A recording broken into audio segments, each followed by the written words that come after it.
The words hung in the dead silence of the ballroom. I, Silas Blackwood, reject you, Cora Sterling, as my fated mate. The surrounding pack gasped, waiting for her to crumble. Instead, Cora lifted her chin, accepted the severing of their souls, and simply turned her back on him. She didn't even make it to the grand oak doors. A sudden, suffocating pressure brought every wolf in the room to their knees.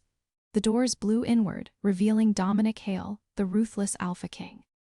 His gold eyes locked onto Cora, but his lethal roar was directed at Silas.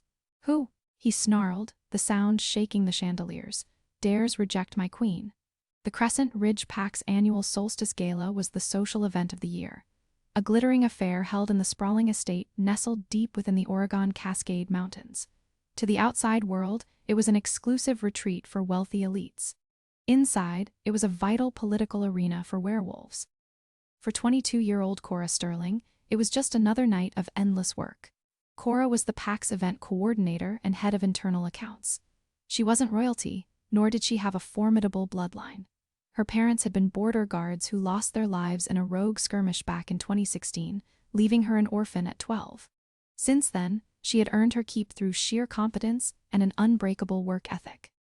Tonight she stood near the edge of the grand ballroom, her clipboard pressed against a modest navy blue dress she had bought off the rack at Nordstrom. She was busy checking catering schedules, ensuring the champagne towers were full and the visiting dignitaries were appeased. Her best friend, Gemma Higgins, nudged her arm. Stop staring at the spreadsheets, Cora. Silas just walked in. He looks like he's ready to name his lunar tonight. Cora's heart gave a traitorous flutter. Silas Blackwood, the alpha heir of Crescent Ridge, had been the unspoken center of her world since they were teenagers. He was tall, athletic, with sharp jawlines and striking blue eyes that made the younger females of the pack swoon.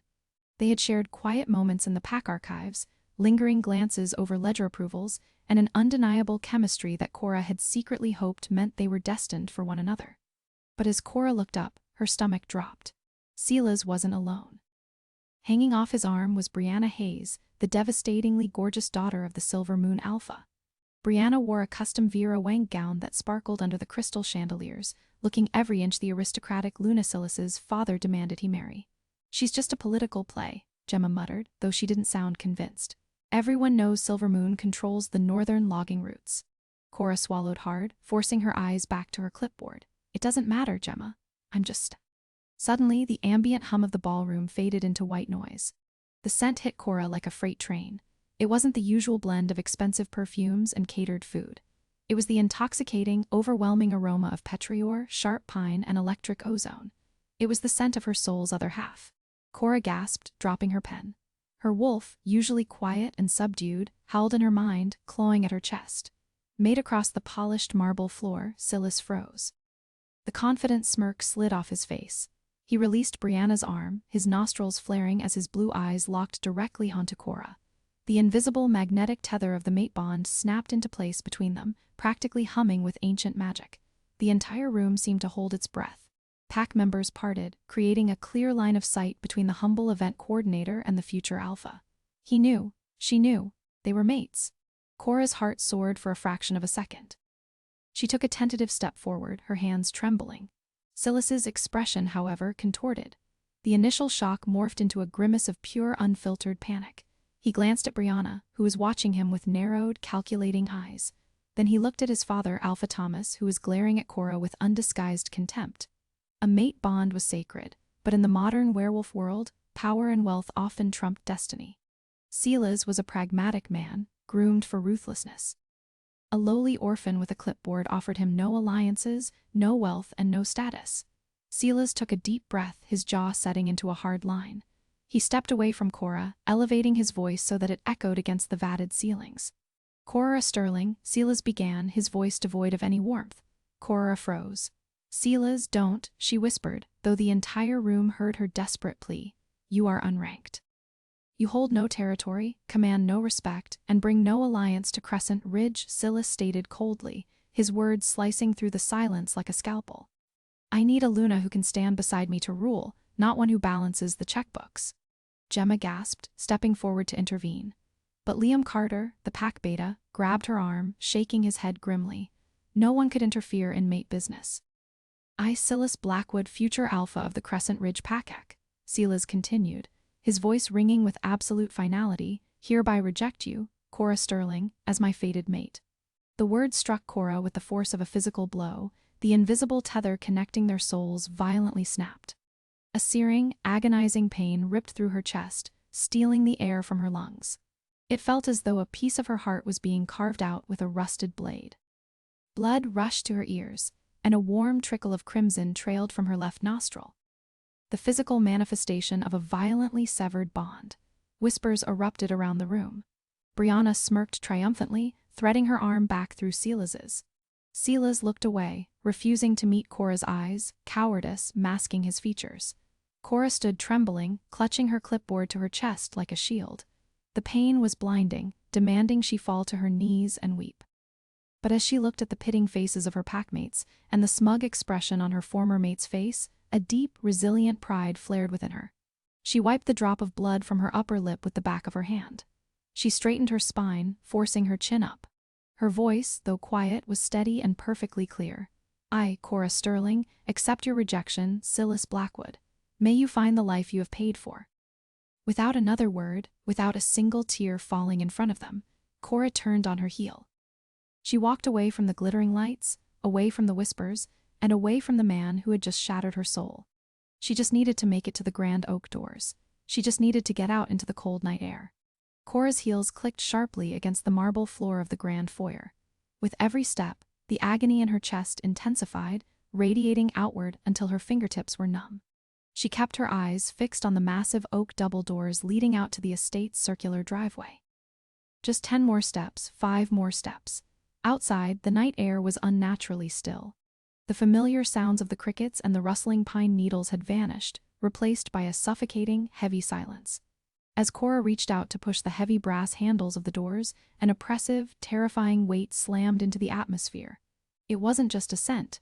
It was a physical pressure, dense and electric, forcing the oxygen out of the room. Cora stumbled, her knees buckling against her will as her inner wolf wed in absolute submission. Behind her, in the grand ballroom, the music screeched to a halt. The clinking of glasses ceased.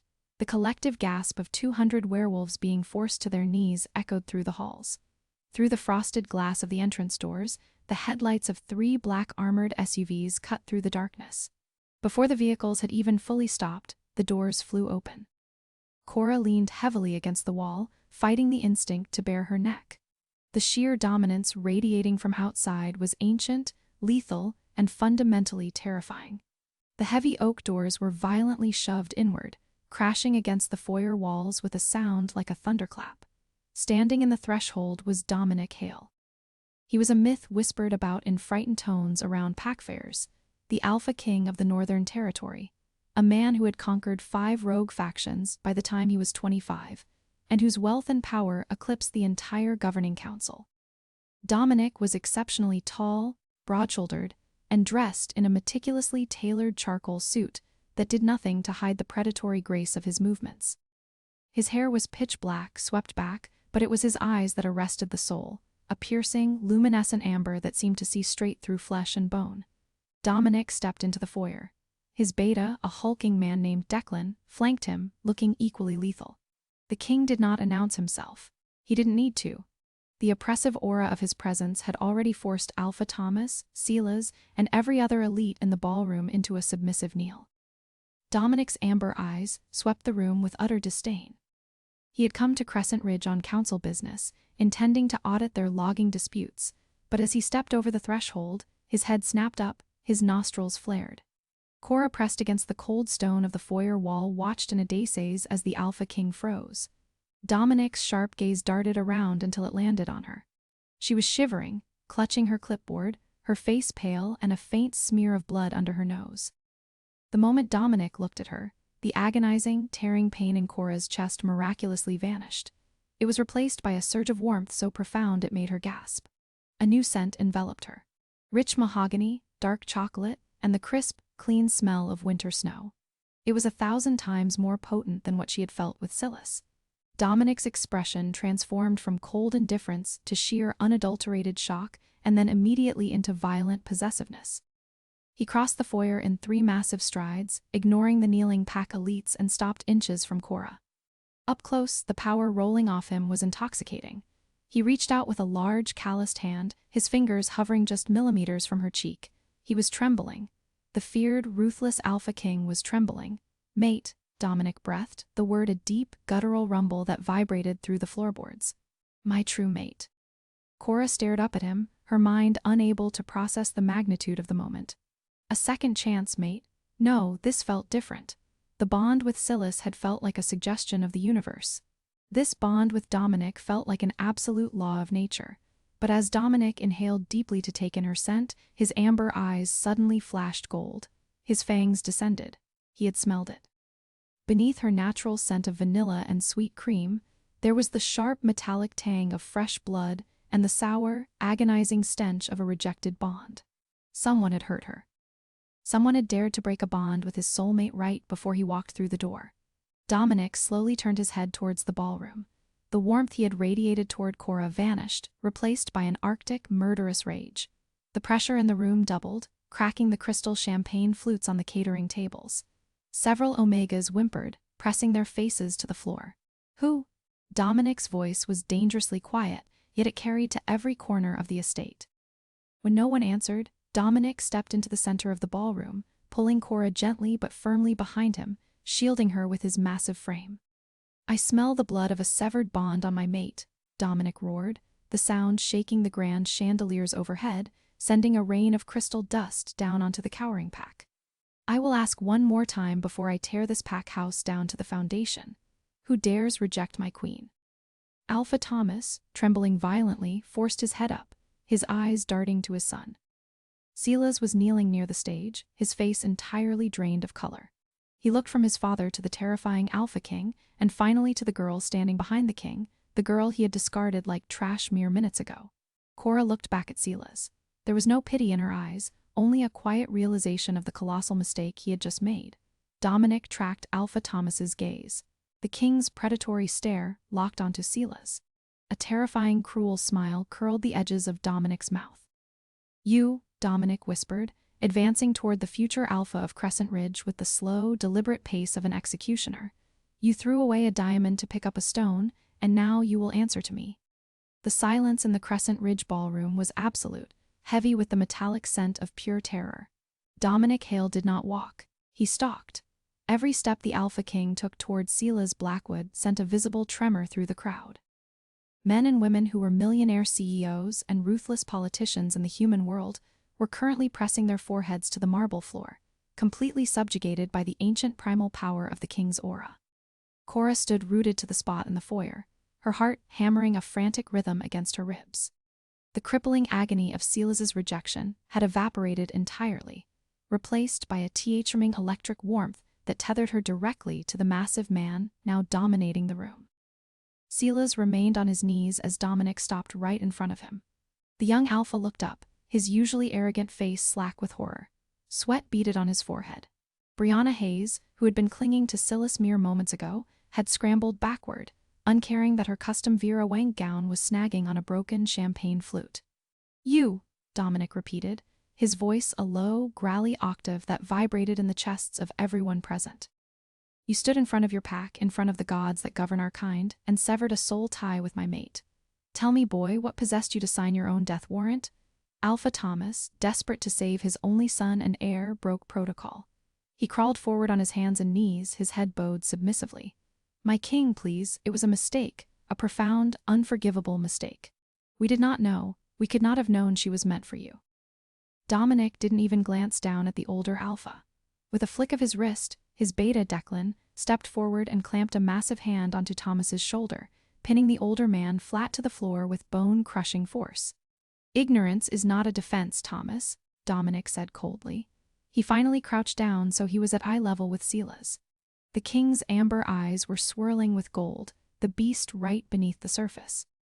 "You looked at a woman whose soul perfectly mirrored your own, and you weighed her worth against timber contracts and political favors. You deemed her inadequate." Silas swallowed hard, his voice a pathetic squeak. "I have a duty to Crescent Ridge. She is unranked. She has no wealth." A dark, terrifying laugh escaped Dominic's lips. It was a sound devoid of any humor. "No wealth, no rank." Dominic stood up, his gaze sweeping over the cowering pack. "She is Cora Sterling, and as of this exact second, she is the Lunar Queen of the Northern Territory. She owns every forest you log, every river you fish, and the very ground you are kneeling on. Her rank is absolute. The collective gasp from the pack was audible. Brianna Hayes covered her mouth with trembling hands, realizing the magnitude of what Silas had thrown away, and the danger she was now in by association. Dominic reached down, his large hand wrapping effortlessly around Silas's throat. He lifted the future alpha off his knees, holding him suspended in the air. Silas gagged, his hands clawing uselessly at Dominic's iron grip. "You broke her heart," Dominic snarled, the civilized veneer completely stripping away. "You caused her pain. For that, I should sever your head from your shoulders and leave it on your father's desk." "Dominic, stop." The voice was soft, barely a shout, but it cut through the heavy, oppressive atmosphere like a beacon of light. Dominic froze. The murderous rage rolling off him hesitated. He slowly turned his head to look over his shoulder at Cora. She had stepped out of the foyer and into the ballroom, a small, practical navy dress, a stark contrast to the glittering, terrified elite surrounding her. Her hands were trembling, but her chin was held high. "Please," Cora said, her voice steadying as she met the king's burning gold eyes. "Put him down." Declan shot Cora a look of pure astonishment. No one, absolutely no one, commanded the Alpha King when his beast was enraged. But as Dominic looked at his mate, the gold in his eyes slowly receded back to a deep, rich amber. The murderous tension in his shoulders relaxed. He opened his hand, letting Silas crash to the floor. The heir gasped for air, clutching his bruised throat, coughing violently. Dominic walked back to Cora, his expression softening instantly as he entered her personal space. "He hurt you," he murmured, his voice laced with a possessiveness that made Cora's toes curl. "He must pay, Makara. He will pay," Cora said quietly, glancing at Silas with a mixture of pity and closure. "But I will not have my new life start with his blood on the floor. He isn't worth the stain on your shoes." A slow, profoundly proud smile spread across Dominic's face. He reached out, his knuckles gently brushing against her cheek. The spark of the mate bond flared at the contact, sending a rush of pure euphoria through Cora's veins. "As my queen commands," Dominic said, his voice carrying clearly to the room. He turned back to Alpha Thomas, who was still pinned by Declan. "You are spared a funeral today, Thomas, but make no mistake, Crescent Ridge's logging contracts with the Northern Territory are void. Your trade routes through my lands are closed. The audit is complete and you have failed." Thomas let out a sob of despair. The pack was financially ruined. "Furthermore," Dominic continued, his tone clinical and absolute, "if I ever hear of a member of this pack speaking ill of Queen Cora, if I ever see Silas Blackwood within 100 miles of her presence, I will return, and I will not be as merciful as she is." He didn't wait for an answer. Dominic turned, wrapping a protective, heavy arm around Cora's waist, pulling her flush against his side. The warmth of his body was a shield against the cold stares of her former pack. "Let's go home," Dominic whispered to her. The transition from a discarded pack worker to the Lunar Queen of the Northern Territory happened with a dizzying, whiplash-inducing speed. Before leaving the estate, Cora insisted on packing her own things. Dominic, unwilling to let her out of his sight for even a second, accompanied her. Beta Declan and a silent, towering security chief named Wyatt secured the hallway. Cora's room was in the staff quarters. A small, drafty room in the attic of the pack house with peeling wallpaper and a single narrow window. When Dominic stepped inside, his jaw tightened. He took in the threadbare blanket on her twin bed, the tiny desk piled high with pack ledges she had worked on off the clock, and the severe lack of heating. "This is how they housed you?" Dominic asked, his voice dangerously low. "It was practical," Cora said defensively, pulling a battered duffel bag from under the bed. She felt a sudden flush of embarrassment. Dominic Hale was a billionaire several times over. His suits probably cost more than she made in 5 years. "I earned my keep. I didn't want charity." Dominic closed the distance between them, gently taking the duffel bag from her hands and tossing it onto the bed. He Q-puffed her face in both hands, forcing her to look up into his striking eyes. "You will never have to earn your keep again, Cora," he said fiercely, his thumbs tracing her cheekbones. "You were meant for palaces, not attics. Everything I have built, every territory I have conquered, was just waiting for you to arrive." The raw sincerity in his voice brought a sudden sting of tears to Cora's eyes. She had spent her entire life trying to prove she was useful, terrified of being discarded. And here was the most powerful man in the werewolf world, looking at her as if she hung the moon and stars. A quiet knock at the door broke the moment. Gemma peeked her head in, her eyes wide as she took in the towering Alpha King, standing intimately close to her best friend. "Ka," Gemma whispered. Cora pulled away from Dominic, wiping her eyes. "Gemma, come in." Gemma rushed forward, throwing her arms around Cora. "I can't believe it. I can't believe any of this. Silas is in the infirmary having a panic attack. Thomas is screaming at his accountants and Brianna left in tears." Gemma pulled back, a fierce grin breaking through her shock. "You're the queen, I'm still just Cora." She laughed, though the title felt heavy and surreal. "Not anymore," Gemma corrected gently. She looked up at Dominic, swallowing her fear. "Please take care of her, Your Majesty. She's the best person in this entire terrible pack." Dominic offered a rare, respectful nod.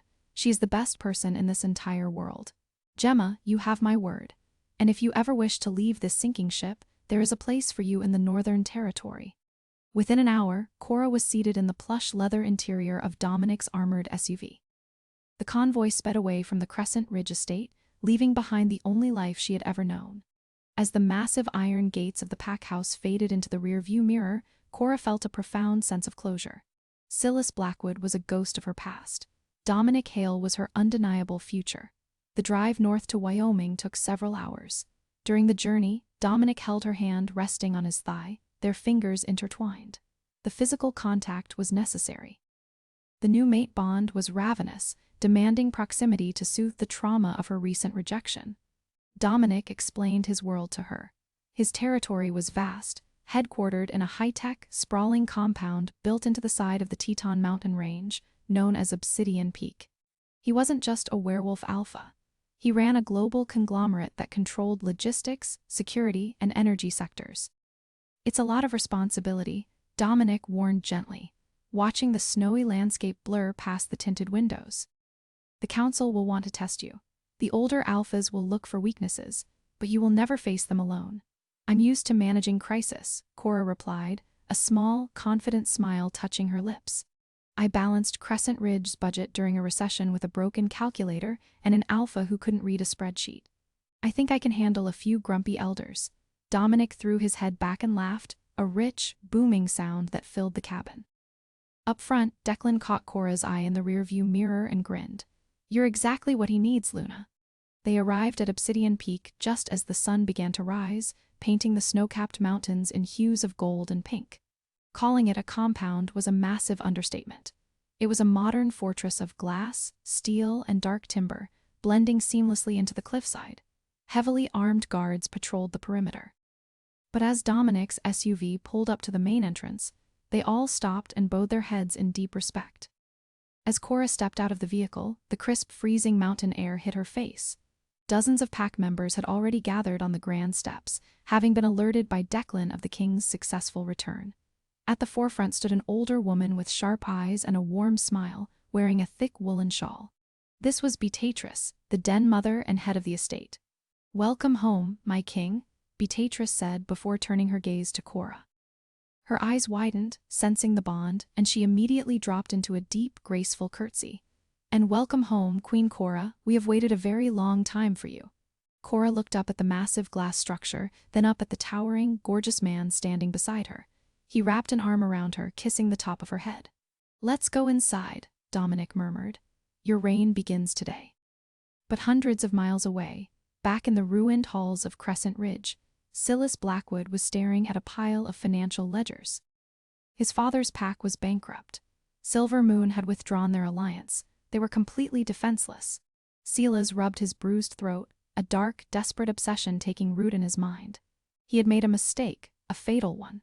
But as he looked at the intricate codes and passwords only Cora knew how to navigate, a dangerous realization dawned on him.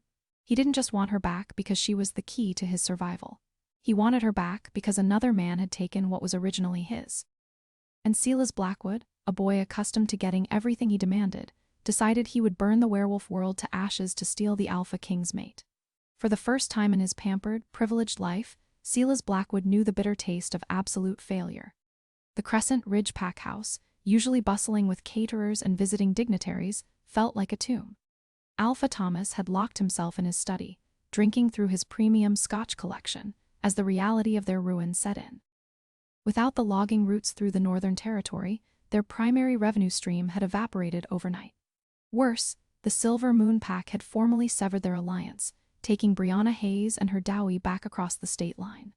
Silas sat at Cora's old battered desk in the attic, surrounded by mountains of financial ledgers and glowing screens. He had spent 3 days trying to make sense of the intricate web of accounts she had managed. She hadn't just balanced the checkbooks. She had single-handedly kept the pack afloat through brilliant, aggressive investments and complex tax maneuvers. Without her, they were bleeding millions. Desperation breeds delusion, and Silas's injured pride twisted into a dark, venomous obsession. He couldn't attack Dominic Hale physically. The Alpha King would tear him limb from limb, but werewolves didn't just fight with claws and fangs anymore. They fought in boardrooms, stock markets, and federal courts. Silas pulled up a hidden file on the pack's main server, his eyes gleaming with a malicious, desperate light. It was a cache of blank pre-signed authorization forms Cora had left behind for emergency vendor payments. With a few keystrokes, a forged signature, and a corrupt accountant willing to look the other way, Silas began moving money. He funneled remaining pack funds into an offshore shell company in the Cayman Islands, deliberately routing the digital paper trail through Cora's old personal terminal. He wasn't just stealing the last of his pack's money, he was framing Cora for corporate embezzlement.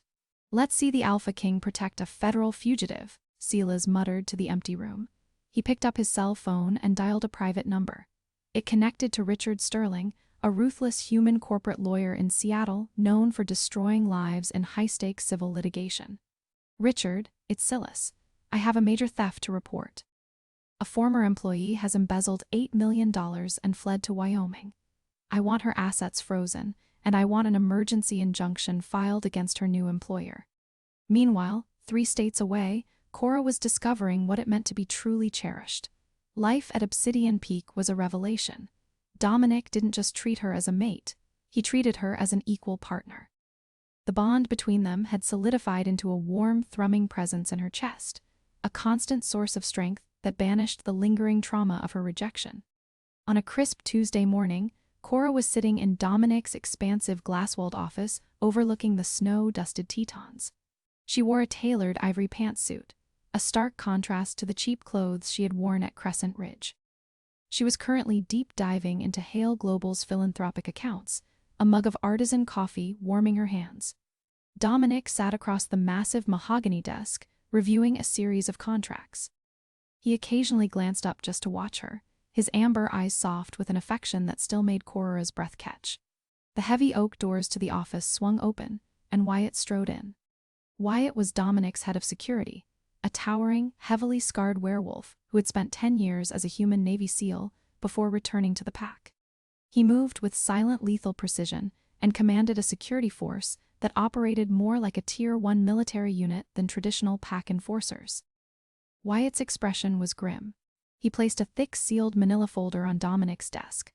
"We have a situation, Alpha," Wyatt said, his deep voice strictly professional, "and it involves the Queen." Cora frowned, setting her coffee down.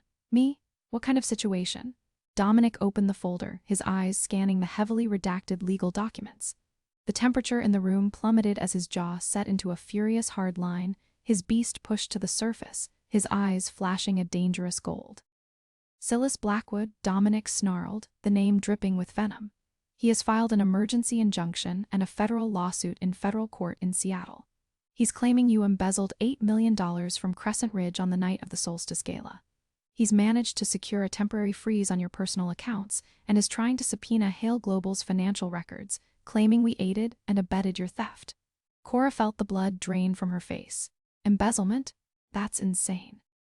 I left with nothing but a duffel bag. I never transferred a single dime of pack money to myself." Wyatt tapped the document. "He's fabricated a digital trail. Luna routed the missing funds through your old IP address. He's hired a heavy-hitting human litigation firm, Sterling and Cross. They're demanding an emergency arbitration summit in Seattle this Friday. If we ignore it, he takes it to the SEC and the human media, exposing our world's financial ties."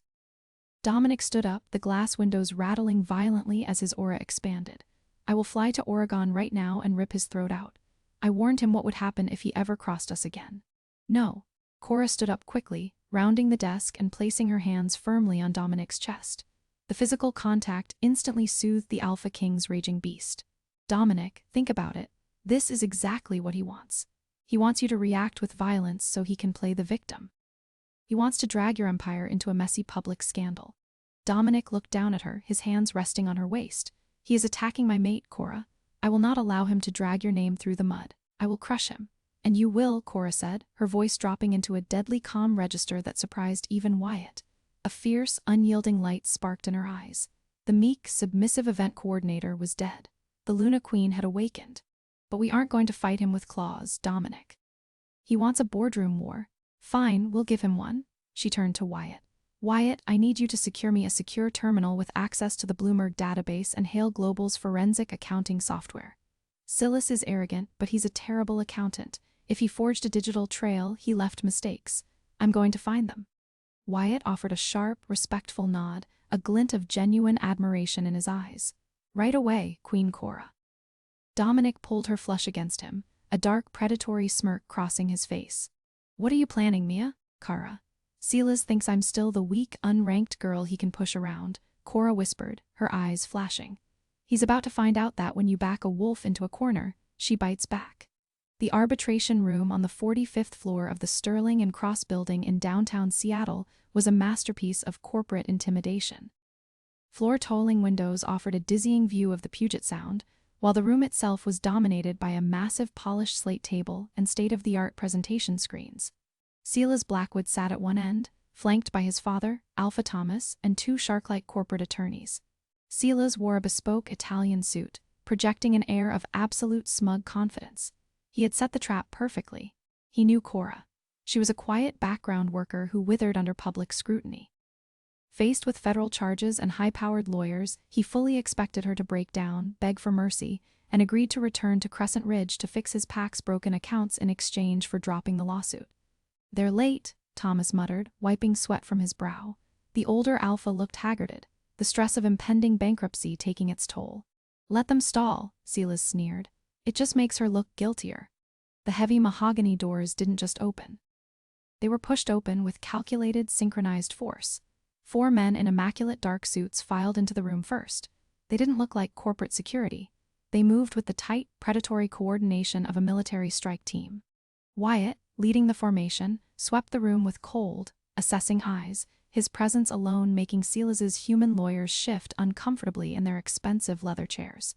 Then Dominic Hale entered. The Alpha King didn't release his aura. Doing so in a room with humans would cause mass panic, but his sheer physical dominance and lethal grace sucked the oxygen straight out of the room. He wore a charcoal 3-piece suit, looking every inch the billionaire titan. But it was the woman who walked in beside him that made Silas's breath catch in his throat. Cora was unrecognizable from the girl in the modest navy dress. She wore a stunning, tailored crimson sheath dress that radiated power and authority. Her hair fell in loose, confident waves, and her posture was impeccable. She wasn't hiding behind a clipboard anymore. She walked with the undeniable grace of a queen, her arm linked casually through Dominic's. Silas felt a sharp pang of possessive jealousy, followed instantly by a spike of raw anxiety. She didn't look scared. She looked deadly. Cora took her seat opposite Silas, Dominic sitting beside her like a silent, looming executioner. Wyatt stood directly behind Cora's chair, his hands clasped behind his back, his eyes locked onto Silas with the intensity of a sniper. The human mediator, a stern former judge named Harrison, cleared his throat. We are here to discuss the emergency injunction and allegations of corporate embezzlement against Miss Sterling. Mr. Blackwood, your counsel may begin. Silas's lawyer stood up confidently laying out the fabricated case. He produced forged IP logs, bank transfer receipts, and a narrative painting Cora as a disgruntled employee who had systematically drained $8 million into a Cayman Islands account before fleeing to the arms of a wealthy rival CEO. The digital footprint is undeniable, Your Honor, the lawyer concluded smoothly. We ask that the funds be returned immediately and Miss Sterling be remanded to the proper authorities. Silas leaned forward, a vicious smirk on his face. Nothing personal, Cora, but you have to pay for what you stole. Dominic didn't say a word. He simply leaned back in his chair, a terrifyingly serene smile on his face, and gestured gracefully toward his mate. Cora stood up. She didn't look at the human lawyers or the mediator, her eyes locked directly onto Silas, burning with a cold blue fire. May I use the projection screen, Judge Harrison? Cora asked, her voice calm, professional, and entirely devoid of fear. You may, Miss Sterling. Cora tapped a few commands into the tablet on the table. The massive screen behind Silas flickered to life. Silas Blackwood claims I stole $8 million and routed it to an offshore account using my personal PAC terminal, Cora began, pacing slowly behind her chair. It's a compelling story.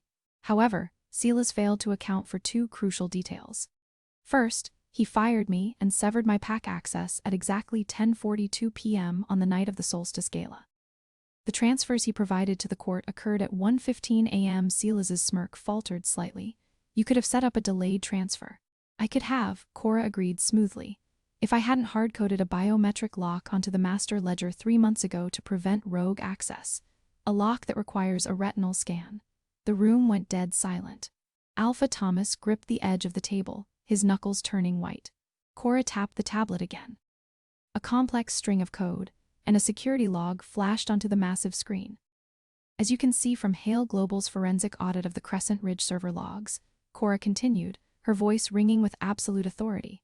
The retinal scan used to authorize the transfer of the $8 million at 1:15 a.m. did not belong to me.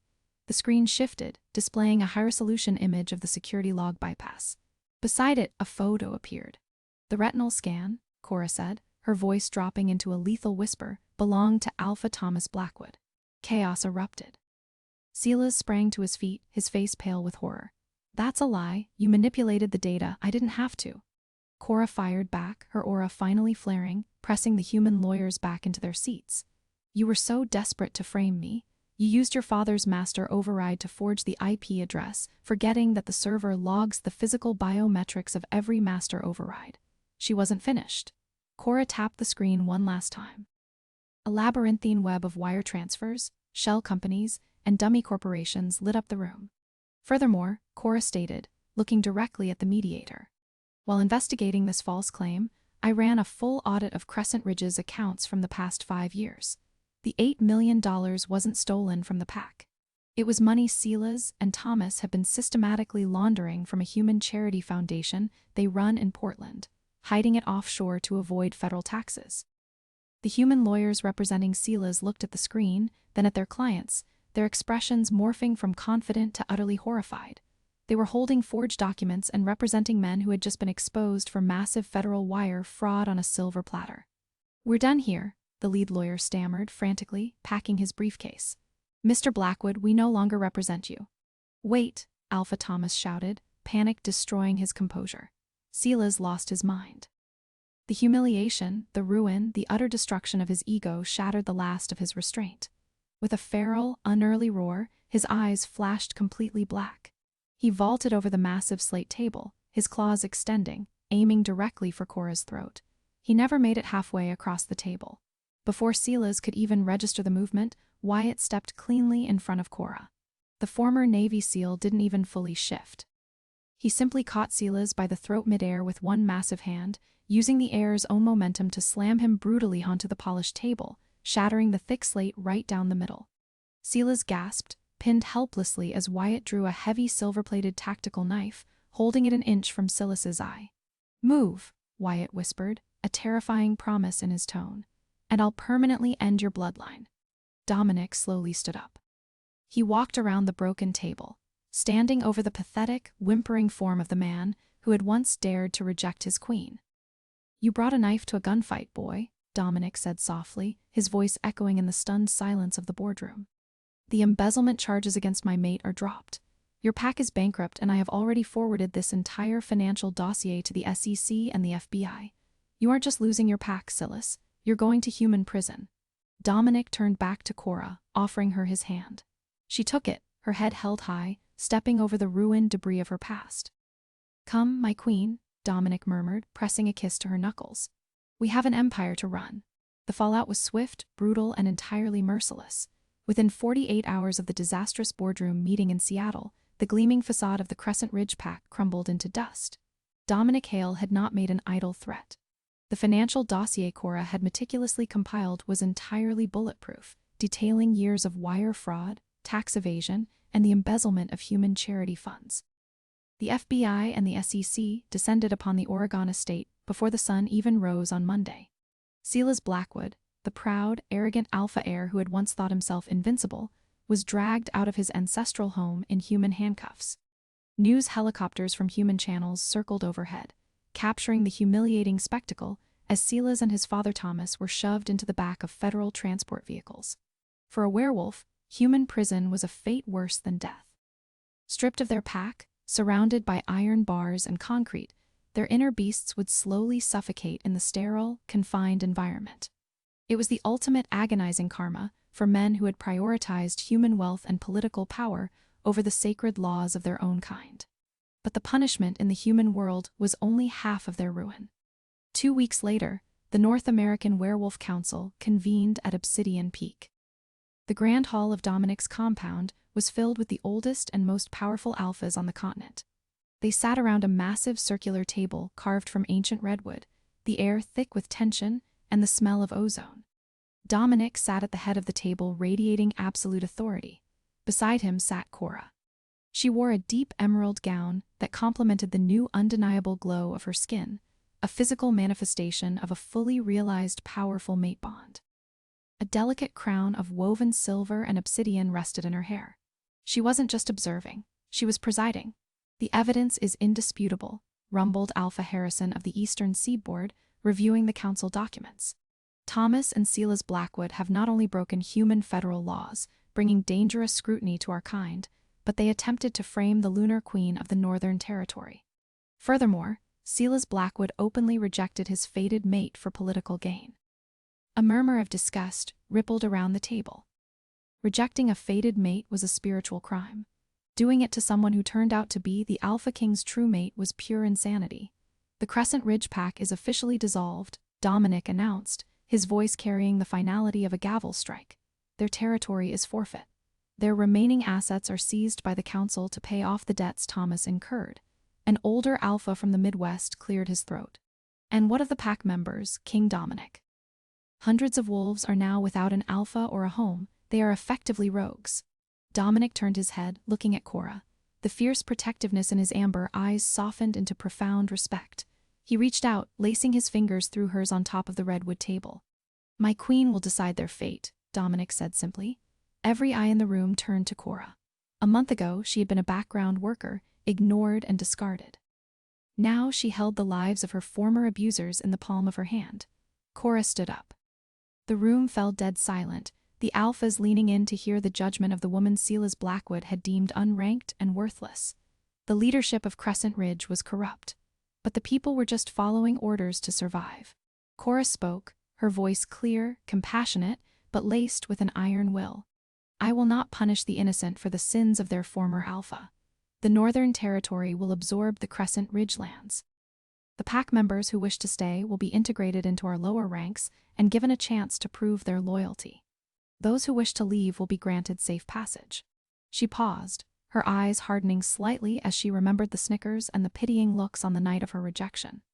"However," Cora continued, "the elites who actively participated in Silas's corruption, the enforcers who intimidated the Omegas, the accountants who hid the stolen funds are banished. They will be stripped of their pack marks and exiled to the frozen northern barrens. Let them see how long their arrogance keeps them warm." The council erupted in murmurs of approval. It was a perfectly balanced judgment. Mercy for the innocent, ruthless justice for the wicked. Dominic smiled, a dark, predatory grin of pure pride. He brought her hand to his lips, kissing her knuckles in front of the most powerful wolves on the continent. "The Queen has spoken," Dominic declared, "so let it be written." 6 months later, the trauma of the Solstice Gala felt like a lifetime ago. Winter had settled over the Teton Mountains, blanketing Obsidian Peak in a thick layer of pristine white snow. Inside the master suite of the compound, a fire crackled merrily in the massive stone hearth. Cora stood on the sprawling balcony, wrapped in a heavy fur-lined cloak, looking out over the vast, untamed wilderness that now belonged to her. The Crescent Ridge lands had been successfully integrated. The logging routes reopened under fair trade agreements, and the displaced wolves had found a true home where they were valued for their work, not their bloodline. Gemma had moved to the compound and was now managing the estate's internal affairs. Thriving under Cora's leadership, Wyatt and his security teams kept the borders impenetrable. Strong arms wrapped around Cora from behind, pulling her flush against a broad, muscular chest. The intoxicating scent of rich mahogany and winter snow enveloped her, instantly soothing her inner wolf. Dominic buried his face in the crook of her neck, pressing a soft, lingering kiss to her marking, a crescent moon and a wolf head, claiming her as his equal, his mate, his queen. "You're working too hard," Dominic murmured, his deep voice vibrating against her skin. "The council ledgers can wait until morning." "I was just thinking," Cora said softly, leaning back into his embrace and resting her hands over his, "about how fast everything changes. A year ago, I was invisible. I thought Sila's was the center of my universe." Dominic's arms tightened slightly at the mention of the name, a brief flash of possessive gold illuminating his eyes in the reflection of the glass doors. Sila's was currently serving a 20-year sentence in a maximum security human facility, completely cut off from the moon, his wolf fading into madness. He had tried to appeal, begging for the council to intervene, but his letters had been burned unopened. Hard karma had come to collect, and it had left him with nothing.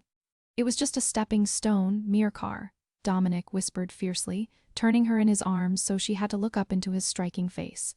"The universe had to break that tether so you could find your way to where you truly belong." "And where is that?" Cora asked, a playful, teasing smile touching her lips. Dominic didn't answer with words. He cupped her face, his thumbs tracing her cheekbones with a reverence that took her breath away, and kissed her. It was a kiss that held the ancient magic of the mate bond, filled with fierce protection, unyielding power, and a love that could shake the very foundations of the earth.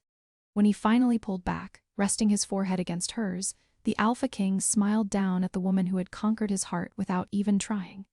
"Right here," Dominic promised, "ruling the world by my side." What an incredible journey of heartbreak, power, and ultimate revenge. Cora went from being a discarded, unranked worker to the most powerful lunar queen in the werewolf world, proving that true worth isn't defined by the people who fail to see your value. Silas Blackwood thought he was being clever by throwing away his fated mate for political gain. But the universe and the Alpha King had a much different plan. Hard karma truly hit back, leaving Silas in human prison while Cora reigns supreme. If you loved this story of fated mates, dramatic twists, and satisfying justice, please do me a huge favor. Hit that like button. Share this video with your fellow romance drama lovers, and don't forget to subscribe to the channel. Ring the notification bell so you never miss out on our next thrilling real-life storytelling adventure. Let me know in the comments below what was your favorite moment of Silas's downfall. See you in the next.